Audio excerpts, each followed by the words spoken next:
करेंगे। एंड चिराग, जिस तरह की तेजी ओवरनाइट यहाँ पर देखने को मिली है, क्या लगता है आपको? सभी एसेट क्लासेस में यहाँ पर बढ़त है, लेकिन गोल्ड में जिस तरह की सेंट्रल बैंक बाइंग है, क्या इंपैक्ट बनता हुआ देखते हैं आप यहाँ से? अब जी बिल्कुल। और ये देखिए मनीषा, ये काफी टाइम से ये चीजें चलती आ रही है, जब हमने देखा है कि सारे एसेट क्लासेस में एक बुल रन आया हुआ है और हमने consistently global equities, Indian equities और सोने में भी एक ऊपर की एक चाल देखी है। अब देखिए कल का थोड़ा मूव तो जरूर सरप्राइजिंग था, बट एक चीज अब यहाँ पे दो बहुत ही इंपॉर्टेंट चीजें निकल के आ रही है। पहली है कि शायद यूएस इकोनॉमी में एक कंसर्न है स्टैगफ्लेशन का। तो जब जब ऐसा एक सिनेरियो आता है कि जब स्टैगफ्लेशन कंसर्न आ जाते हैं, तो गोल्ड को एक जरूर एक सपोर्ट मिलता है। और दूसरी बात अब ये हो रही है कि शायद जो पहला रेट कट होगा वो शायद 50 बेसिस पॉइंट्स हो सकता है, और फेड अपने अगले 2 या 3 मीटिंग में एक अग्रेसिव स्टांस ले सकता है। तो स्ट्रीट अब 100 to 125 बेसिस पॉइंट्स और कुछ कुछ लोग उससे भी ज्यादा इसको प्राइसिंग कर रहे हैं। तो यहाँ पे ये दो इम्पोर्टेंट चीजें जो पिछले 1-2 महीने में गोल्ड को मैं कहूँगा इन्फ्लुएंस कर रही है। ओके चिराग, 2560 2565 के लेवल्स हमने ऑलरेडी यहाँ पर देख लिए हैं। अब यहाँ से मेटल फोकस का नेक्स्ट टारगेट सोने में क्या है? देखिए हमारा व्यू पॉइंट रहा है कि गोल्ड में 2650 से 2700 के बीच के लेवल्स आपको एंड ऑफ दिस ईयर या फर्स्ट क्वार्टर नेक्स्ट ईयर में देखने को मिल सकते हैं। तो हम अभी भी बरकरार है इस व्यू को लेके। हमारा लास्ट 2-3 दिन में जो बड़ी तेजी आई उससे कोई व्यू चेंज नहीं हुआ है। अभी भी 2 या 3 इंपॉर्टेंट चीजें जो गोल्ड को सपोर्ट कर रही है। एक है फिजिकल बाइंग काफी हद तक अच्छी रही है। ओटीसी में भी जो हाई नेटवर्थ कस्टमर्स है, जो अल्ट्रा हाई नेटवर्थ इंडिविजुअल्स है, उनका एक रुझान गोल्ड की तरफ बढ़ा हुआ है। सेंट्रल बैंक हालांकि परचेज स्लो हुई है, बट वो अभी भी एलिवेटेड है। और तीसरा जियोपॉलिटिकल जो टेंशन है अभी भी उसका प्रीमियम गोल्ड में बरकरार है। Well absolutely. और जैसे आपने कहा अच्छा खासा प्रीमियम है, 2650 और 2700 डॉलर प्रति आउंस तक यहाँ पर सोना जा सकता है। लेकिन चिराग, सिर्फ सोने में नहीं, चांदी में भी तेजी आई है। ओवरनाइट 4% के गेन्स यहाँ पर हैं। साल के अंत तक अब आपको क्या लगता है चांदी कहाँ जाएगी और इंडियन इंपोर्ट्स कैसे रह सकते हैं? आप देखिए सिल्वर में सबसे पहली चीज, अगर मैं इंडियन डोमेस्टिक डिमांड की बात करूं तो इंडिया में ये हमारा अनुमान ये है कि जो अगस्त के महीने में करीबन 1000 टन की इंपोर्ट्स आए होंगे, क्योंकि एक बहुत ही स्ट्रांग रिएक्शन हमें देखने को मिला था। जो ड्यूटी कट हुई थी उसको लेके कंज्यूमर लेवल पे, स्पेशली जो सिल्वर वेयर के कंज्यूमर्स है और जो काफी इन्वेस्टमेंट के जो भी है इन्वेस्टर्स है जो साइडलाइंस में बैठे थे, उन्होंने भी सिल्वर की काफी हद तक बाइंग में इजाफा देखा था। हमारा मानना है कि अगले 2 या 3 महीनों में एक कंसिस्टेंटली 600 से 700 टन का शायद इंपोर्ट्स हमें सिल्वर में देखने को मिल सकते हैं। ओवरऑल अगर हम प्राइस की बात करें तो मेटल फोकस का मानना है कि सिल्वर के दाम फर्स्ट और सेकेंड क्वार्टर 2025 में करीबन 34 से 35 डॉलर ऊपर में देखने को मिल सकती है। यानी यहाँ से अभी भी एक 15% की अपसाइड सिल्वर में अभी भी पॉसिबल है। ऑलराइट, तो सोने चांदी दोनों में तेजी की एक्सपेक्टेशन है। चिराग, अगर इन्वेस्टमेंट की बात करें तो जैसे आपने कहा कि इंडियन इन्वेस्टर्स, एचएनआईज यहाँ पर काफ़ी हद तक इन्वेस्टेड हैं।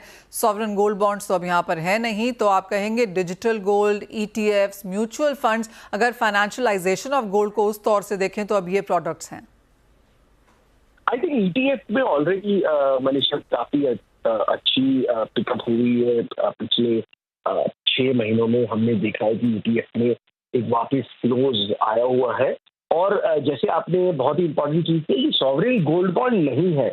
और हमने देखा था कि पिछले 7-8 सालों में सॉवरेन गोल्ड बॉन्ड एक बहुत ही इंपॉर्टेंट विकल्प निकल के आया हुआ। तो अब ये जो पैसा सॉवरेन गोल्ड बॉन्ड में जा रहा था वो हमारा मानना है कि वापस फिजिकल मार्केट में आएगा। तो फिर से आप देखेंगे कि कॉइन्स और बार्स की जो डिमांड है, स्पेशली जो मिड लेवल इन्वेस्टर्स हैं, उनसे बढ़ेगी। एब्सोल्युटली। तो तेजी यहाँ पर सोने में देखने को मिलेगी ही, और क्योंकि सॉवरेन गोल्ड बॉन्ड्स नहीं है तो जो इन्वेस्टमेंट है वो फिजिकल तौर पर यहाँ पर फिर से लौटती हुई नजर आएगी, चाहे वो बार्स हैं या कॉइन्स हैं। चिराग, बहुत शुक्रिया साथ जुड़ने के लिए। तो क्लियरली सोने में अच्छी खासी बढ़त देखने को मिली है। कॉलिन, आपको यहाँ पर अब इंट्रोड्यूस करना चाहेंगे इस कॉन्वर्सेशन में, और जिस तरह से वॉलेटिलिटी है और सडनली सोने में जो $40-50 की तेजी ओवरनाइट हमने आते हुए देखी, आप कहेंगे उसका कुछ बहुत इम्पैक्ट यहाँ पर इमीडिएट फेस्टिवल बाइंग पे पड़ेगा?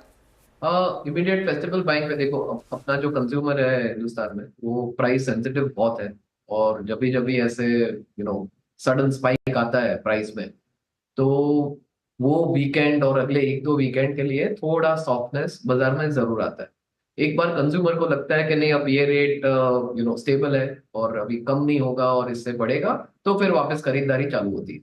तो सीजन आई थिंक अभी थोड़ा टाइम है दिवाली को, सो आई थिंक तब तक शायद स्टेबल हो जाएगा और डिमांड में बहुत फर्क नहीं आना चाहिए, मगर अगले 7-10 दिन के लिए थोड़ा सॉफ्ट रहेगा।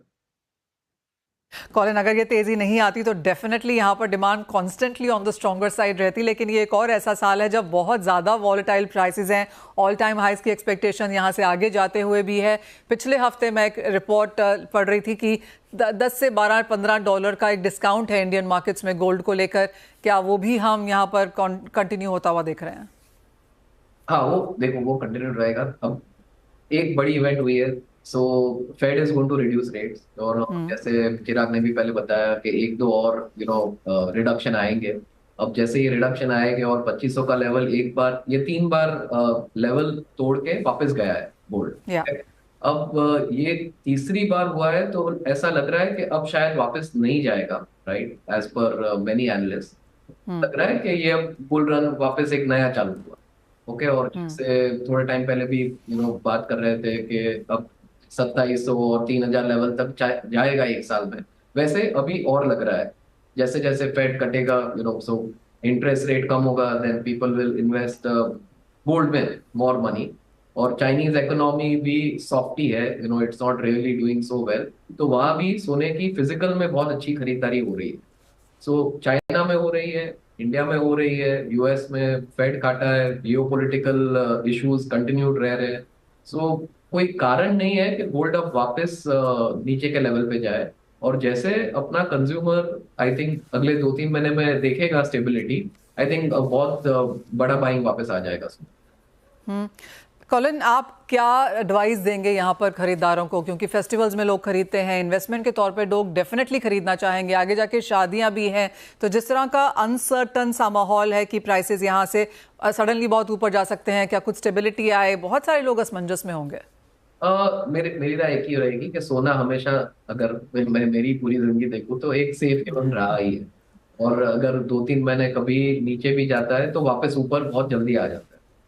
ये लेवल से ऐसा आज की तारीख में, specially with Fed cut coming up, लग नहीं रहा है कि वापस कोई करेक्शन आएगा, कि वापस 2300-2400 के लेवल पे नहीं जाएगा, ऐसे लगता नहीं है आज की तारीख में। तो अगर मैं कंज्यूमर को बोलूं तो this is the correct time to.